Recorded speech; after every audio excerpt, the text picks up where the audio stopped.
बिस्मिल्लाहिर्रहमानिर्रहीम। अस्सलाम वालेकुम। शादी की रात मुझ पर एक ऐसा राज खोला जिसे सुनकर मैं हैरान रह गई थी। मैं सोच भी नहीं सकती थी कि एक मामूली सी चीज़ के पीछे इतनी बड़ी बात हो सकती है। लेकिन वो कहते हैं ना कि कभी कभी हम जिसे मामूली समझते हैं वही चीज़ सोना निकलती है। मेरे साथ भी ऐसा ही हुआ था। मैं अब तक जिस चीज़ को मामूली और बदबूदार समझती आई थी, आज उसी चीज़ ने मेरी ज़िंदगी बदल कर रख दी है। और अब मैं हम बिस्तरी से पहले हर रात उस चीज़ को इस्तेमाल करती हूँ। लेकिन क्यों, ये आपको मेरी कहानी सुनकर पता चल जाएगा। मैं सऊदी अरब में मुकीम हूँ और मेरी पैदाइश भी यहीं की है।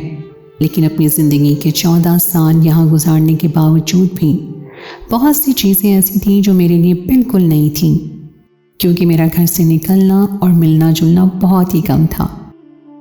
इसलिए मैं अरबी लोगों से भी बहुत कम ही वाकिफ़ थी।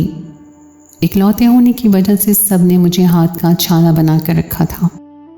और मेरी ये कहानी उस वक्त शुरू हुई जब मेरे बड़े भाई कासिम की शादी का वक्त आया। उसने एक अरबी लड़की को अपने लिए पसंद कर लिया और जब ये बात मेरे माँ बाप को पता चली तो दोनों ही बहुत खुश हुए, क्योंकि माँ भाभी वाकई ही बहुत अच्छी थी और पढ़ी लिखी काबिल लड़की थी। और सबसे बढ़कर कि वो हमारी बराबरी की थी।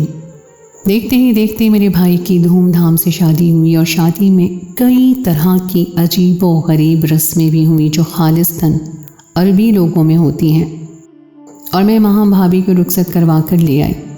सालों बाद घर में कोई खुशी आई थी और मैं हर चीज़ में आगे आगे थी। मेरा और मेरे भाई का कमरा बराबर बराबर में ही था। जब मैंने माँ भाभी को उनके कमरे में बिठाया तो उनके चेहरे पर एक अजीब सी चमक देखी। ये चमक ऐसी थी कि मैं हैरान रह गई थी और मेरे दिल में ये ख्वाहिश सर उठाने लगी कि मैं क्यों ना अपने भाई भाभी को शादी की पहली रात एक दूसरे के साथ बात करते देखूं। यकीनन इस चमक के पीछे कोई तो ख़ास वजह होगी। ये मेरी उम्र का वो हिस्सा था जहाँ मैं मियाँ बीवी के आपस के ताल्लुक़ से बिल्कुल नावाकिफ़ थी और मुझे हरगिज़ भी अंदाज़ा नहीं था कि शादी का मतलब क्या होता है।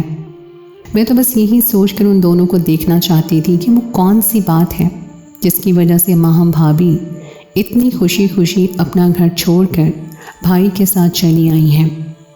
क्योंकि मैं इकलौती थी और जब भी अम्मा अब्बा मेरी शादी का जिक्र करते तो मैं घबरा जाती और साफ इनकार कर देती कि मैं अपने माँ बाप को छोड़कर कहीं नहीं जाऊँगी। लेकिन आम तौर पर मैंने दुल्हन को बहुत ही खुश देखा था। बिल्कुल इस तरह माँ भाभी भी अपने माँ बाप की इकलौती बेटी थी, लेकिन वो इस शादी पर बेइंतहा खुश थी। शायद इसलिए कि ये भाई से उनकी मोहब्बत की शादी थी, लेकिन जो चमक स्टेज पर बैठकर मैंने उनकी आंखों में देखी थी, मैं हैरान रह गई थी। शर्म से उनके गाल लाल पड़ रहे थे और आंखें मोतियों की तरह चमक रही थीं। मैंने भाभी को उनके कमरे में बिठाया और ख़ुद अपने कमरे में आकर सोचने लगी कि वो कौन सा तरीका होगा जिससे मैं भाभी के कमरे में झांक सकूं। पता तो चले कि शादी की रात मियाँ बीवी क्या बातें करते हैं। क्यों माँ भाभी इस कदर खुश हैं और उन्हें अपने माँ बाप की याद नहीं आ रही। काफ़ी देर सोचने के बाद अचानक ही मेरी नज़र उस रोशनदान पर पड़ी जो मेरे और भाई के कमरे के दरमियान में बना हुआ था।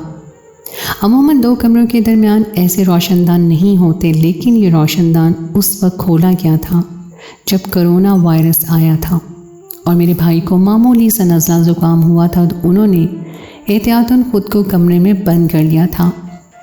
और फिर मैंने रो रो कर ये रोशनदान खुलवाया था, क्योंकि मैं भाई से हर वक्त बातें करना चाहती थी। कोरोना के दिनों में यूँ भी हम सबको एक दूसरे के सहारे की बहुत ज़रूरत थी, क्योंकि लॉकडाउन में हम सब अपनी अपनी जगहों पर महसूर होकर रह गए थे। बस जैसे ही मेरी नज़र रोशनदान पर पड़ी तो मेरे दिमाग में फ़ौरन ये बात समा गई कि ये जगह ऐसी है कि मैं आसानी से भाई के कमरे में नज़र भी रख सकती हूँ और भाई को भी इस बात का इल्म नहीं होगा। मैंने आहिस्ता से रोशनदान के नीचे टेबल लगाई और उसके ऊपर एक छोटी सी चीज़ रखकर ऊपर चढ़ गई। अब मुझे भाई का कमरा साफ दिखाई दे रहा था। भाभी अब भी बिस्तर पर बैठी हुई थी और भाई कमरे में दाखिल हुए थे। मेरा दिल बुरी तरह धड़क रहा था और इस बात का खौफ भी सता रहा था कि अगर भाई को मेरी इस हरकत का पता चल गया तो वो बहुत खफा हो जाएंगे। लेकिन वो कहते हैं ना कि इंसान के अंदर का तजस्सुस उसे चैन से बैठने नहीं देता, और मैं भी उस वक्त उसी तजस्सुस का शिकार थी। भाई और भाभी आपस में कुछ बात करने लगे, लेकिन मुझे उनकी आवाज़ सुनाई नहीं दे रही थी। कमरे को काफ़ी बड़े बड़े थे और शायद वो दोनों बहुत ही धीमी आवाज़ों में बात कर रहे थे। और फिर मैंने देखा कि भाई ने साइड टेबल के कोने से कोई चीज़ उठाई और उसे छील कर भाभी के हाथ पे रख दिया। भाभी ने भी मुस्कुराकर उस चीज़ को अपने मुंह में रख लिया, और फिर मैंने उन दोनों को बात करते ना देखा। वो क्या चीज़ थी ये मैं नहीं देख पाई थी, लेकिन मैं हैरान थी कि भाई ने शादी की रात भाभी को क्या खिलाया है। भाभी के चेहरे की मुस्कुराहट मुझे दूर से भी नज़र आ रही थी। इससे पहले कि मैं आगे का कुछ और मंजर देख पाती, अचानक ही मेरे कमरे का दरवाज़ा खुला और अम्मा कमरे में दाखिल हो गई। अम्मा को देखकर तो मेरे कदमों तले ज़मीन निकल गई थी। मैं भी इतनी बेवकूफ़ थी कि अपना कमरा लॉक करना ही भूल गई थी। मैं घबरा कर नीचे उतरी तो अम्मा ने एक ज़ोरदार तमाचा मेरे मुंह पर दे मारा और कहने लगी, ये क्या हरकत थी? क्या तुम्हें ज़रा भी तमीज़ नहीं? किसी के कमरे में इस तरह ताक झांक करते हैं क्या? आज उनकी शादी की रात है और तुम रोशनदान से नज़ारा कर रही हो। मैंने तुम्हें हरगिज़ भी ऐसी तरबियत नहीं दी थी। ये पहली दफ़ा था जो मुझे थप्पड़ पड़ा था, वरना आज तक मेरे माँ बाप ने सिर्फ मेरे लाड उठाए थे।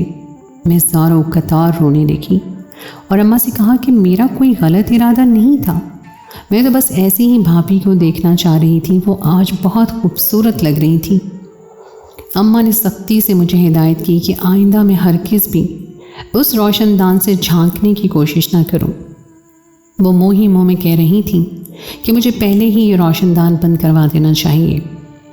अम्मा मेरे लिए दूध का गिलास लेकर आई थी, मुझे ज़बरदस्ती दूध पिलाया और बातें सुनाती बिस्तर पर लटाकर वापस चली गई।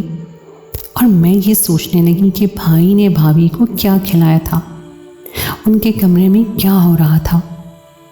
ये बातें थी जो शायद कच्ची उम्र की लड़की में होती होंगी, लेकिन उन्हें ज़बान पर लाने की हिम्मत किसी की नहीं होती। मेरी तो कोई बहन भी नहीं थी कि मैं उससे कोई बात शेयर कर ली थी। मैं सारे दिन की थकी हुई थी। यही सोचते सोचते मुझे नींद लग गई कि मैंने ऐसा भी क्या गलत किया था जो मेरी अम्मी ने मेरे मुंह पर थप्पड़ मार दिया। और जब मैं सुबह उठी तो उठते ही भाई के कमरे में गई। भाई तो कमरे में नहीं थे, लेकिन भाभी तैयार हो रही थी। वो मुझे देखकर मुस्कुराती और बेड पर बैठने का इशारा किया। मैं बहुत शौक़ से भाभी को देख रही थी। उनका चेहरा गुलाब के फूल की मानिंद खिला हुआ था। वो ज़र्क बर्क लिबास में पूरी तरह क़यामत ढा रही थी। उन्हें देखकर ऐसा लग रहा था जैसे उन्हें दुनिया की हर खुशी मिल गई हो। मैं दिल ही दिल में भाई की पसंद को दाद देने लगी। और फिर मैं जैसे ही उनके बेड पर बैठी तो मेरी नज़र साइड टेबल पर पड़ी, जहाँ साबुत लहसुन की डली पड़ी हुई थी और उसमें से एक कली गायब थी। और फिर मुझे रात वाला मंजर याद आया तो यकीनन भाई ने भाभी को लहसुन ही खिलाया था। लेकिन शादी की रात भला ऐसी बदबूदार चीज़ खिलाने का क्या मतलब था? लहसुन खाने से तो मुंह से अच्छी खासी बू आती थी। मैंने लहसुन उठाकर फ़ौरन भाभी से पूछ लिया कि भाभी ये लहसुन यहाँ क्यों रखा हुआ है? मैं ये तो नहीं पूछ सकती थी कि भाभी आपने रात को लहसुन क्यों खाया था, वरना इस तरह तो उनको पता चल जाता कि मैंने उनके कमरे में झांका है। मेरी बात पर भाभी एकदम घबरा गई। लहसुन मेरे हाथ से लेकर एक साइड पर रखे कचरा दान में डाल दिया और कहने लगी, शायद पहले से रखा हुआ था, मुझे मालूम नहीं कि ये यहाँ क्यों है। भाभी के इस सफ़ेद झूठ पर मेरी आंखें खुली की खुली रह गईं। अगर यहाँ पहले से रखा भी था तो घबरा कर कचरे में डालने की क्या ज़रूरत थी? बावर्ची खाने में भी वापस रखा जा सकता था। और फिर मैंने तो खुद अपनी आंखों से देखा था कि रात उन्होंने ये लहसुन अपने मुंह में डाला था। फिर वो कैसे इतना साफ झूठ बोल सकती थी, और भला क्यों? अगर उन्होंने खाया भी था तो इसमें ऐसी छुपाने वाली क्या बात थी? भाभी के रवैये ने मुझे मज़ीद शशोपंज में मुब्तला कर दिया था। मेरे दिल में तो पहले ही शादी की रात को लेकर बहुत सारे सवालात थे, और अब ये नई बात दिमाग में बैठ गई थी। 14 साल की उम्र में तो लड़कियां ऐसी ही होती हैं, उन्हें सही तरह से तो कुछ भी मालूम नहीं होता, लेकिन सब कुछ जानने की ख्वाहिश ज़रूर रखती हैं। मैं भी अज़दवाजी ताल्लुक़ की खूबसूरती से पूरी तरह गाफिल थी, और मेरी नज़र में शादी अब भी गुड्डे गुड़िया के खेल जैसी थी। जिसमें लड़की रुखसत होकर बहुत सारे कपड़े और सामान लेकर ससुराल चली आती है और अपने शौहर के साथ रहने लगती है। भाभी तैयार होकर नाश्ते के लिए कमरे से निकली तो मैं भी खामोशी से उनके पीछे चल पड़ी, लेकिन दिमाग मेरा लेसन में ही अटका हुआ था। सारा दिन यूं ही वलीमे की भाग दौड़ में गुजर गया। फिर उसी रात मैंने भाई को दोबारा लेसन कमरे में ले जाते हुए देखा तो मैं चौंक उठी। अगर आम हालात होते तो मैं अम्मा से ज़रूर सवाल करती, लेकिन पिछली रात जो हुआ था उसके बाद अम्मा से तो बात करने की हिम्मत नहीं थी। और फिर हर गुजरते दिन के साथ साथ ये सिलसिला ऐसे ही चलता रहा। कभी मैं भाई को रात के वक्त लेसन ले जाता देखती तो कभी भाभी को। कभी कभी मैं सोचती कि भाई या भाभी से ही पूछ लूँ, लेकिन जब मैं उनको लेसन छुपाता देखती तो मुझे लगता कि कोई ना कोई तो बात ऐसी ज़रूर है जो मुझे नहीं पूछनी चाहिए। और फिर कासिम भाई के बाद मेरे दूसरे भाई फ़ारूक की शादी का वक्त आया तो उस वक्त मैं 16 साल की हो चुकी थी और पहले से कुछ ज़्यादा समझदार थी। कम से कम मुझे इतना तो मालूम था कि शादीशुदा जोड़े के घर में झांकना इंतहाई गैर इखलाकी बात है। लेकिन हैरत मुझे उस वक्त हुई जब मैंने अपनी दूसरी भाभी को कमरे में बिठाया तो उन्होंने मुझसे आहिस्ता से कहा कि मैं उन्हें लेसन ला कर दे दूँ। और ये बात उन्होंने इतनी राज़दारी से कही कि एक दफ़ा फिर मेरे दिमाग में हलचल मच गई थी। मेरी दूसरी भाभी सकीना भी एक अरबी लड़की थी और ये शादी मेरे अब्बा ने अपनी मर्ज़ी से करवाई थी। सकीना भाभी भी बहुत ही जवान और खूबसूरत लड़की थी और इसीलिए फ़ारूक भाई को इस शादी पे कोई एतराज़ नहीं था। अम्मा चाहती थीं कि उनकी दूसरी बहू पाकिस्तानी हो, लेकिन अब्बा के फ़ैसले के आगे वो खामोश हो गई थी। जब सकीना भाभी ने मुझसे लहसुन की फरमाइश की तो मैंने भाभी से कहा कि इतनी बदबूदार चीज़ का आप क्या करेंगी? मुझे तो लहसुन बिल्कुल भी पसंद नहीं। मैं तो अम्मा को खाने में भी डालने के लिए मना करती हूँ। भाभी ने मुस्कुराकर मेरी तरफ देखा और कहने लगी, जिस दिन तुम्हारी शादी होगी मैं तुम्हें ये बात खुद बता दूँगी, फ़िलहाल तुम मेरा काम कर दो। भाभी की बात सुनकर मुझे इतना तो अंदाज़ा हो गया था कि ये बात शादीशुदा ज़िंदगी से बड़ी है और ख़ास कर शादी की रात से। इन 2 सालों में अम्मा भी वही बात पुरानी भूल चुकी थी जो हरकत भाई की शादी की रात मैंने की थी। इसीलिए एक दिन जब अम्मा ने मुझे बावर्ची खाने में लहसुन छीलने के लिए बिठाया तो मैंने मौका देखकर अम्मा से भी यही सवाल किया कि अम्मा, ये भाभियाँ हर रात लहसुन का क्या करती हैं? मेरी बात सुनकर अम्मा पहले तो कुछ हैरान हुई और फिर पूछने लगी कि तुम्हें किसने बताया है? अम्मा का लहजा कुछ अजीब था। मैंने कहा कि मुझे कौन बताएगा, मैंने अक्सर रात के वक्त दोनों भाइयों को ही लहसुन कमरे में ले जाते देखा है, इसीलिए पूछ लिया। अम्मा कहने लगी, मुझे क्या मालूम, इन अरबी औरतों के तौर तरीके अलग ही होते हैं, इसलिए तो मैं चाहती थी कि फ़ारूक के लिए इस दफ़ा पाकिस्तानी लड़की लेकर आऊँ, मगर तुम्हारे अब्बा ने मेरी एक नहीं सुनी। मुझे उनके बारे में कुछ पता नहीं। मैंने भी देखा है कि ये रात लहसुन कमरे में ले जाती हैं, लेकिन करती क्या है मुझे नहीं मालूम। तुम तो जानती हो तुम्हारे अब्बा अरबी हैं और मैं पाकिस्तानी, इसलिए मुझे अरबी औरतों के तौर तरीक़ों और टोटकों का इल्म नहीं और ना ही कभी मैंने बहू के मामले में टांग अड़ाने की कोशिश की है। मैं नहीं चाहती कि रिवायती सास बनकर बहुत से सवाल जवाब करूं और मेरी बहुएं मुझसे तंग आकर मेरे बेटों को लेकर अलग हो जाएं। अम्मा हमेशा बहुत दूर अंदेशी से काम लेती थी और शायद यही वजह थी कि वो कभी भी दोनों बहुओं से बास पुरस न करती थी और उन्हें उनकी ज़िंदगी उनकी मर्ज़ी के मुताबिक गुजारने देती थी। अम्मा ने भी मुझे सख्ती से कह दिया कि तुम्हें भी उनके चक्कर में पड़ने की ज़रूरत नहीं है, ये जो करती हैं करने दो। अम्मा की बात मुझे समझ आ गई थी, इसलिए उन दिन के बाद से मैंने भी इस मामले में खामोशी इख्तियार कर ली। वैसे भी मेरे दोनों भाई मुझे सर आँखों पर बिठाते हैं और भाभियाँ भी मेरा ख्याल रखती हैं। ऐसे ही दिन गुजरते गए और मैं 18 साल की हुई तो मेरे अब्बा ने मेरा रिश्ता सकीना भाभी के भाई अहमद से तय कर दिया। मेरी शादी की तैयारियां बहुत ज़ोर शोर से शुरू हो गई। मेरे दोनों भाइयों ने किसी चीज़ की कोई कमी ना रहने दी। शादी से एक रात पहले जब मैं उपटन लगाकर बैठी थी, मेरी भाभियां मुझे खूब तंग करने लगी। अपना घर छोड़ने के नाम पर मुझे बहुत दुख हो रहा था, लेकिन अहमद जैसे अच्छे इंसान के मिल जाने पर खुश भी थी और मुझे समझ आने लगा कि क्यों दुल्हन बनकर लड़कियां खुश होती थी। आने वाली ज़िंदगी का तस्वर उन्हें खुश होने पर मजबूर कर दिया करता था। मेरी रुखसती का वक्त आया तो भाभी ने धीरे से मेरे कान में कहा कि मैंने तुम्हारे पर्स में लहसुन रख दिया है। पता नहीं अहमद तुम्हें लहसुन ला कर देगा या नहीं, लेकिन तुम खुद याद से अहमद से किसी ताल्लुक़ से पहले इस लहसुन को अपने मुंह में डाल लेना और थोड़ी देर मुंह में ही रखना। भाभी की बात सुनकर मैं घबरा गई। मुझे तो पहले ही लहसुन और उसकी बू पसंद नहीं थी और फिर पता नहीं उसके पीछे क्या राज था। खैर रुखसती के वक्त था, मुझे भाभी से ज़्यादा बात करने का मौका न मिला और मैं रुखसत होकर अपने शौहर अहमद के कमरे में पहुंच गई।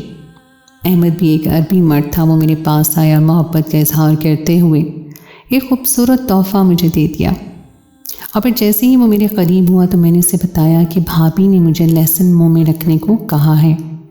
वो मेरी बात सुन के मुस्कुराया और कहने लगा, अच्छा तो फिर क्या मसला है, मैं तुम्हें लहसुन ला देता हूँ।